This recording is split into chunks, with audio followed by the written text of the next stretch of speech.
Welcome to the Goddard Report. Comments made on the Goddard Report and TalkDigitalNetwork.com are an expression of opinion only. Here is Jim Goddard. My guest is Harvey Oberfeld, a retired but still issue-engaged TV reporter. Welcome to the show, Harvey. Good to be on. Politics, as usual in Canada, gets a lot more interesting as we get closer to an election. The latest polls show the three major party leaders are basically neck and neck. We've never seen it that way. Who do you think is going to impress as we get closer to the October election? Well, it's very hard to say, who's going to impress as things go on.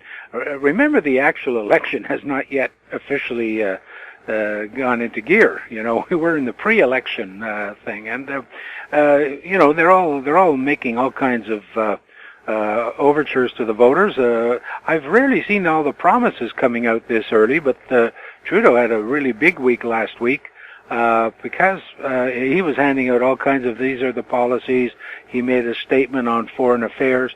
And I think part of the reason he did that was that he was slipping in the polls, and he was trying to get back into people's consciousness and back into the headlines. The reason it's so close, I believe, is because there's such unhappiness with Harper and the Tories. And that's the problem. People are looking. I've had many people say to me, anybody but Harper. Now, it's not as if these parties are all alike. The policies can be quite different in many areas. So we are going to have a clear choice this time. It's not like, they're all the same. But the fact that people are looking at the Liberals, are looking at even the NDP, our testimony, one, to Harper's personal unpopularity, his government's record in office of scandals and overspending, and just seems to be disdain for the public right to have top integrity in government, and even to ask questions about it. He doesn't hold press conferences. You can't try to get freedom of information out of his government. It's awful. And they won't allow scientists or other public officials to even give interviews. This really is a dictatorship that we're under, and we've been under for quite some years. Even the people in his own party, even the people in his own caucus, even the people in his own cabinet don't have the sway you often see in previous cabinets. I mean, it's a one-man show, and I think that's beginning to grate on the people. So they're looking for an alternative, and you have to remember, the NDP has been doing very well. In Alberta, that sent a message, and I think if people are sort of saying, well, they can't be that bad if they've elected them in Alberta. Of course, we don't know what the record will be. But Mulcair is using the Alberta fact and the fact that there's other NDP governments, and they haven't, the sky hasn't fallen, and Mulcair has a very, very expert way of debating, putting forth his arguments. He is a really superb speaker and debater. So people are giving it a look. People are saying, well, this doesn't look that bad compared to what we see in office. And I think that's going to shake down, though, as we get closer to the time. People sort of, they play with it at the beginning, and then when it comes time to actually vote, they think, I don't know if I could really vote NDP federally, or I don't know if I could ever, do I really want, Trudeau in there, because maybe he's going to make a gaffe between now and then. So this, I believe, is what Harper is counting on, that in the end, his experience and the stability of our economy and our strong position on foreign affairs will carry him through, despite all the scandals and the terrible stuff that we see before us almost every day in the newspapers and on TV. Do you think the reason that he doesn't hold news conferences where he might face questions is because of all the scandals? 3 conservative senators either facing criminal charges or allegations, a jailed former Harper parliamentary secretary for, first of all, overspending on his election expenses and doing everything he could possible to hide the fact that he did it. Right. No, I don't think it relates to you would think, all these scandals and all these arrests. I mean, you look at sometimes on TV or newspapers, I see these pictures. It looks like a rogues gallery out of The Godfather. No, these are our leaders. Oh, I see.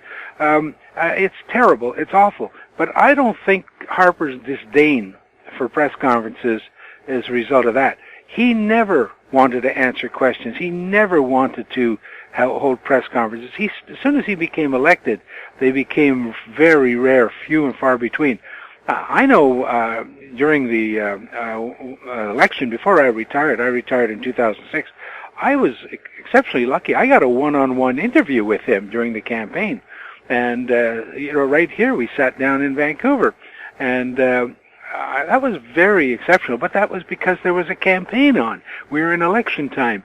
But as soon as he became Prime Minister, he was not interested in answering tough questions because, the role of the press isn't to say, what do you think was best about the announcement you made this week, No, the role of the press is to say, well, what about the other people who you left out of the announcement you made this week? I mean, that's what we do.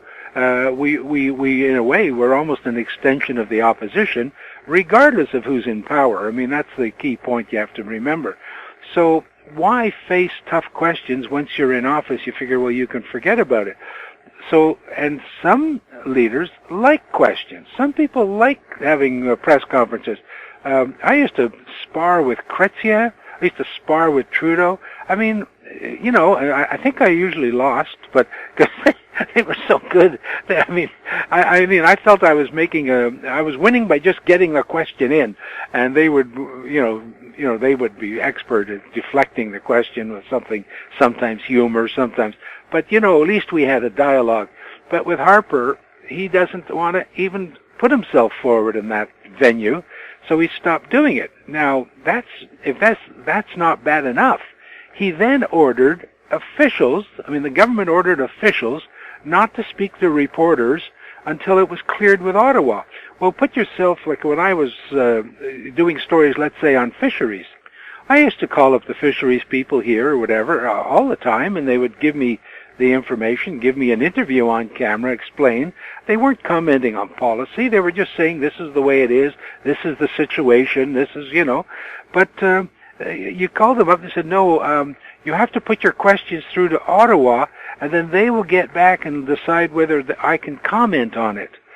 So that would take all day, and of course the story would die. Because they were just deflecting it, and the scientists didn't like it, the fisheries people didn't like it, but they were told from back east, and quite often I would be told, well, the minister is not available, but we can get somebody to give you a written statement. And I'd say, well, I'm doing TV.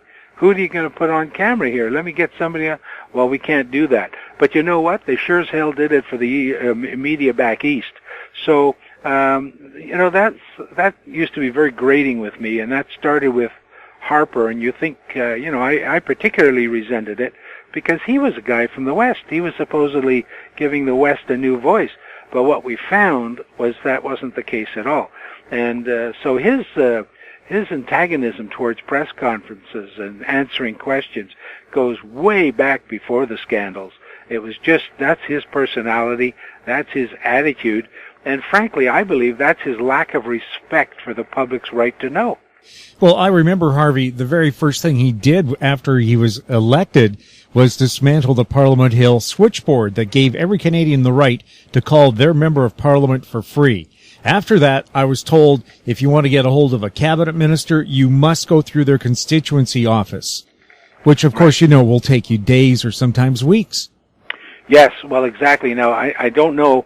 I'm not sure if that was that him who did that personally. Was it Parliament that decided? Maybe you never know. Sometimes even the MPs don't want to be bothered with calls. I won't attribute fault to, I don't know specifically that was Harper's fault, but I know a lot of MPs. But it just did happen when he got elected. Yeah, it happened after, and but you never know the Parliament at the time, because don't forget, it takes all three parties to get something like that through if it's Parliament. It's not just the Conservative government. So certainly the Liberals, the NDP, they had to go along with this. And, one thing I learned in covering politics for 38 years, what they say to the public, oh, call me anytime, I really want to hear from you. Yeah, go try to reach them once they get elected and get into office, and they're in Ottawa and they're running from one meeting to the other meeting, and they're trying to, and you call up and say, hey, it's Bob. Remember me? We met at the White Spot when you were campaigning or something. The last thing they want to do is talk to you. So I don't know what the cause of that was, but certainly it's a reflection of, again, instead of increasing public access, it was a diminishment of public access, and there's no doubt about it. And that happens, then I think society is poorly served. What about the Freedom of Information Commissioner expressing concerns that emails in the Prime Minister's office right now can disappear for no reason? Well, I think a lot of emails disappear all along the lines, and we only know about them when somebody leaks something that disappeared or somebody says something. There's an awful lot of stuff that goes on behind the scenes that the public don't really have any knowledge about, and then I think it happens with every government. But Harper made it an official policy, that officials can't talk to the media without approval from somewhere up above. And he himself implemented the policy of, not only not holding very many press conferences with the National Press Corps in Ottawa, but if you'll notice, people should pay attention when he travels. He either doesn't take questions. Now, how's that for arrogance? You're traveling to a place like, let's say, Alberta or British Columbia or Manitoba or Halifax. You rarely get there, and when you get there, you say, I'm not taking questions from the local people or the local media or media generally. I don't answer questions. Or when he does get to a place like BC or something, I've witnessed this. They say, well, we'll take 3 questions or 4 questions, one from the English national media, one from the French national media, and then they'll take a 3rd question or 2 from local media, usually selected by the PMO, and it's usually some ethnic media that he happens to be, if he's visiting Richmond or he's visiting Surrey. In Richmond, it'll be the local Chinese paper. In Surrey, it'll be the local East Indian paper, something like that. That's who he'll take questions from. And of course, there's a reason to do that. It looks good. They get the editorial position of those papers end up probably supporting him because, he took our question. He's a great guy, and all this. He made us look good, and then they will promote the fact that he was talking to them, that kind of crud. But he doesn't take difficult questions from difficult reporters on difficult topics. So that's why he either doesn't take questions at all, or he just, sidearms them by saying, the PMO is only, his officials will tell you in advance, he's only taking 3 questions or 4 questions, and then they choose who's going to answer. So that's a total disrespect for democracy. It's a total disrespect for the freedom of the media or the press. And I think it's a total disrespect for the voters, too, because when we ask questions, it's not something I'd be sitting around my dinner table asking, what's the latest on this funding for whatever is child care. I'm asking it because that's a big issue that people may want to know about. And we're there asking those questions on the public's behalf. And when he says, I don't take questions, then I think that's part of the arrogance of Harper, and that's part of the reason he's in trouble right now. Well, for months, the Conservative Party ran ads with the Prime Minister saying if the Liberals or NDP are elected, they will take away the child tax credits and the direct child tax payment or payments that they give to parents. Well, both party leaders have come on and said not only would we keep it, we would improve it. So where did he come up with this statement where they said they'd take it away? No one can find any of the leaders saying that they would take it away. Crystal ball gazing doesn't require any proof that you're right. I mean, you could say a government's going to do anything. It's part of freedom of speech. If you personally libel them or slander them, they could sue you. But in the case of in the course of a campaign, the politicians have also done themselves in. No more taxes. I won't raise taxes. Read my lips. And then they get elected and they do the opposite. So just because a politician says he's not going to eliminate a certain benefit or he's going to increase it, you take it with a grain of salt until they actually get in. Because what happens is they'll make all kinds of promises, and then they'll get in and they'll say, the books are worse than we even thought. this is so horrible. We cannot do everything we promised because the previous government left us such a mess. But down the road, we'll try to do our best. So I don't think it's unfair to say that, well, they're going to do this, if you're predicting, they can do that. They all do that. All the parties will say, I saw an ad the other day of trying to get at Trudeau, and it was a terrible ad. I thought it was a terrible ad. I thought it was kind of racist. It's these 4 people sitting around a table, 3 white people and a East Indian or Pakistani fellow. I can't quite figure out, but he speaks with a deep accent, and they're looking at Trudeau's qualifications. And the East Indian or Pakistani is made out to be a total idiot in the whole ad. The white people sit there and they're looking at his qualifications. They sound very intelligent in evaluating Trudeau's lack of experience. And then the East Indian guy, they've got him saying things like, well, he wants to legalize marijuana. Is that how you're going to fight ISIS? I mean, it's just so stupid, and then later on he says, nice hair, though. I mean, the man who's of the ethnic minority is portrayed as a total jerk in that ad. Now, why whatever he is, if he's East Indian or Pakistani, I can't. Why they haven't protested that? Why didn't they make the white guy look like an idiot? Why did they make the Pakistani guy? So those are ads that run all the time, and you look at them and you think, this is awful, but they have a purpose, and I'm not quite sure in that case. I guess it was to make Trudeau look not fit for public office. But in effect, it didn't do that to me. It didn't make me feel he wasn't fit for public office. It looked like, and this wasn't an official party ad. This was one of these groups that support the Conservatives, I think. I thought they looked awful in the whole thing, not so much that it made Trudeau look awful, although that was the intent. Do you think attack ads like that work? Oh, they do. I hate to tell you, but, people say we don't like the negativity. People love the negativity. People want to watch somebody being castigated or something shown, but you have to be very careful. If you're attacking people on their positions or on their statements or on things they've said in the past, things they've done in the past, people do like to know that. They want to know what your record was before you ran for office. They want to know what you said about people and what you said about issues when you didn't think you were being recorded or you weren't preparing a slick ad or doing a photo op. But you have to be very careful. Remember that ad, they try to make ridicule Jean Chrétien's physical deformity in his mouth. And first of all, how anybody would think of doing an ad that besmirches somebody because of a physical impediment or something, it boggles the mind. But they did it, and they went through many, many levels before that ad was done and appeared.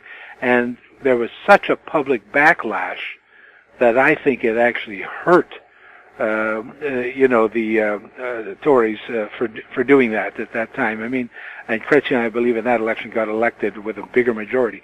So, you have to be very careful with these ads because negative ads do work if you're pointing to a person's record or person's statements. And I think the public likes to see that because they don't believe, if you do positive ads, what you're going to do and what you're going to do, they don't believe that anyway. But if somebody's pointing out your past and your actions and your statements and they have it on tape and they have it on video, that does score, that does make a big impact. Just ask Romney about that. We'll have more with Harvey Oberfeld right after this. More and more people are looking to the internet for intelligent, riveting, and thought-provoking interviews. To advertise on the Goddard Report and TalkDigitalNetwork.com, call 604-699-8600, 604-699-8600. In Goddard we trust.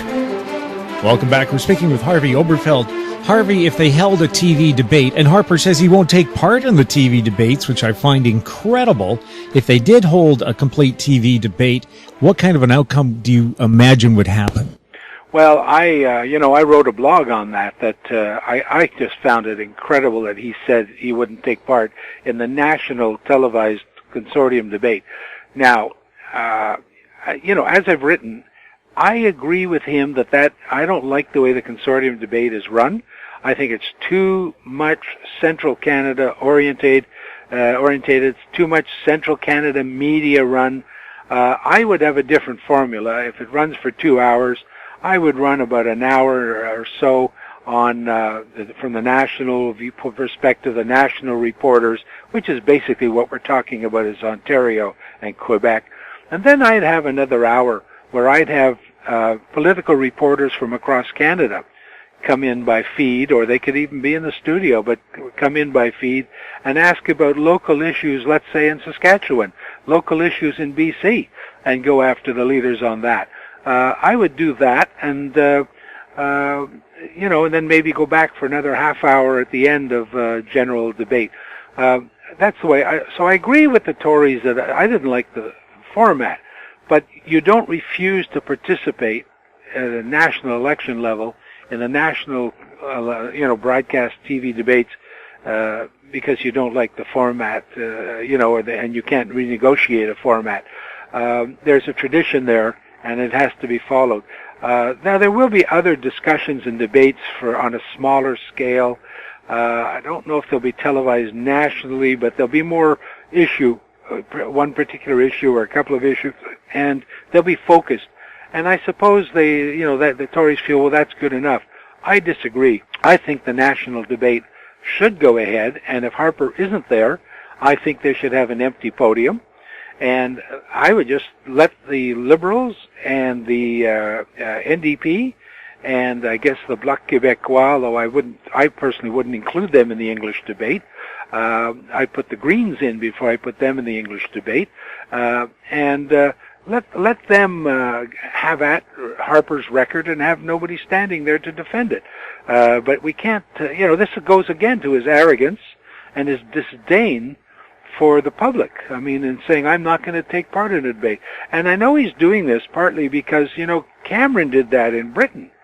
And Cameron won. Not only did he win, he defied the polls and he won a majority. So, I think that's part of Harper's thinking that, we'll do the same thing here. The difference is, and where I think he's making a terrible mistake, Cameron was never as scandal-ridden or as personally unpopular as Harper is. I mean, that's the thing, Cameron used to take questions. Cameron would have press conferences. Cameron would take reporters' questions outside the house, outside his own house. Every time he went to a conference, you can see it. There's Cameron standing and taking questions. You don't see that from Harper. So Cameron was a different politician, and when he refused to take part in the debates, that's because the public already understood where, most of them sort of pretty well figured out where they were going, I think, in that election, despite the polls. And they either liked Cameron or they disliked Cameron, and they looked at the campaign that the socialists ran over there, and they thought it was awful. Miliband was just terrible.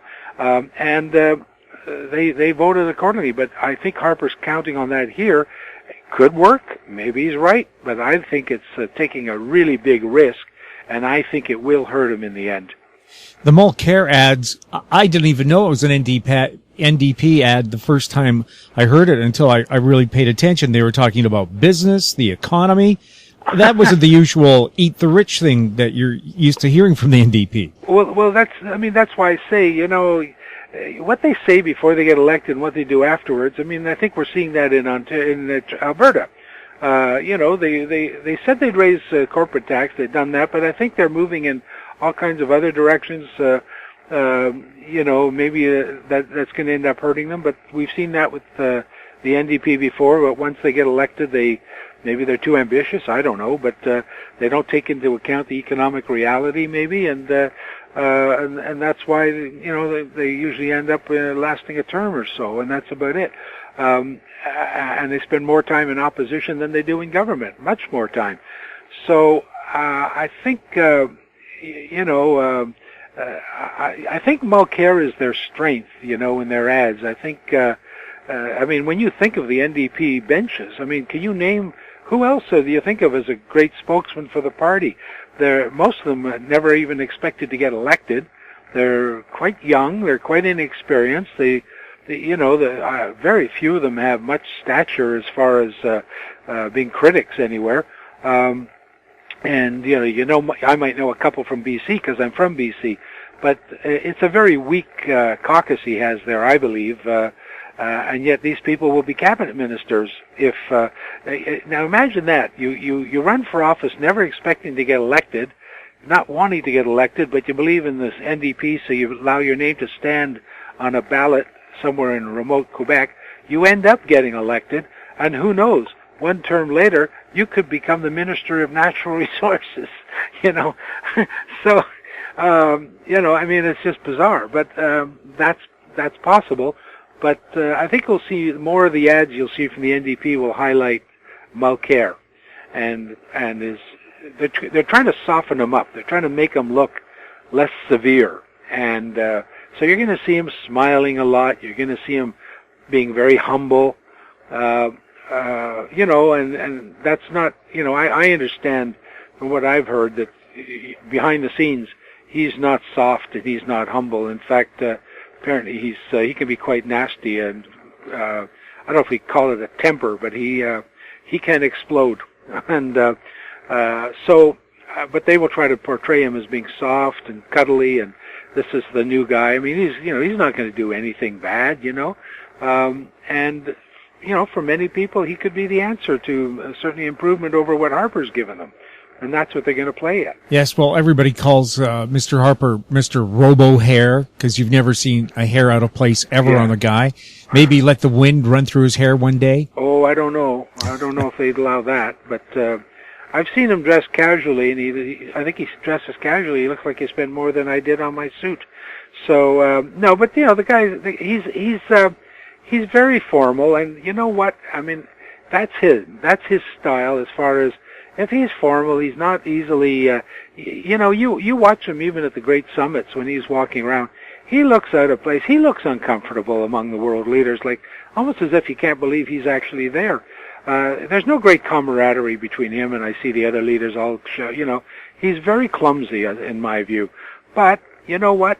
We're not electing somebody to be a popular TV star. I mean, if he's effective, and he gives us stability, and he gives us a good government, and he gives us economic growth, and he gives us, takes care of the environment, and he takes care of the middle class, and he takes care of,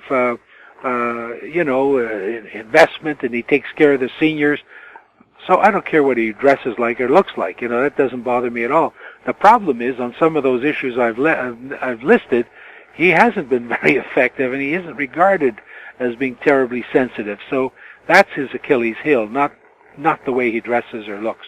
Well, on Facebook, Justin Trudeau has an ad saying, "Win a weekend with Justin Trudeau at the Calgary Stampede." And I can't imagine the Prime Minister doing that. And that's his hometown. He should be able to show me around. Yeah. Well, yeah. I'm not even sure what the value of that is. Why win a weekend? Like, see, that's also making him like this is a star. Win a weekend with Justin Trudeau. Okay, so but he's not a TV star. He's a politician. He's somebody running for a job, asking us to hire him. And I've never seen anybody going to be hired for a job say, "Well, if you elect me or hire me, you can come for lunch with me." I mean, you know what I mean? You'll win a weekend by hiring me. So I'm not too impressed with that, but it's all part of the ordinary guy type sort of thing. Well, Harvey, television news has become so shallow that one channel here does a huge job about promoting the fact that the weather guy is going to be doing a different shift. Watching another morning show today, they made a big deal because a reporter in the interior talking about the Ontario couple who were rescued after being lost for a week because he wasn't wearing glasses, and they spent a long time talking about it. And I'm wanting to go, what kind of techniques do these people use to survive being in the wilderness? Yeah, no, I didn't see that. And why were the searchers so out of place? And here's what you should do if you go on a hike. They didn't tell me anything about that. They talked extensively about the fact that the reporter wasn't wearing glasses. Yeah, no, you got me on that. I didn't see that. But you see, it doesn't, but I'm just going, that's what the news has become. They're talking about the personalities. So for, Justin Trudeau to say, come and win a weekend with me, I said, that's probably as deep as they get nowadays. Well, it could be. I mean, somebody's going to be happy spending an afternoon with him. What if the person is a dyed-in-the-wool conservative and gives them hell all day? That would be good. To me, that would make good television. Harvey, thanks a lot for chatting with us. You're welcome. My guest has been Harvey Oberfeld, former television reporter. His website, keepingitreal.ca. You're listening to the Goddard Report on TalkDigitalNetwork.com. Find us on Twitter at TalkDigitalNet. Our popular YouTube channel is Talk Digital Network. Comments about the show can be sent to info@howstreet.com. I'm Jim Goddard. Comments made on the Goddard Report and TalkDigitalNetwork.com are an expression of opinion only. The Goddard Report is available online and mobile at TalkDigitalNetwork.com. The Goddard Report is a production of How Street Media Incorporated.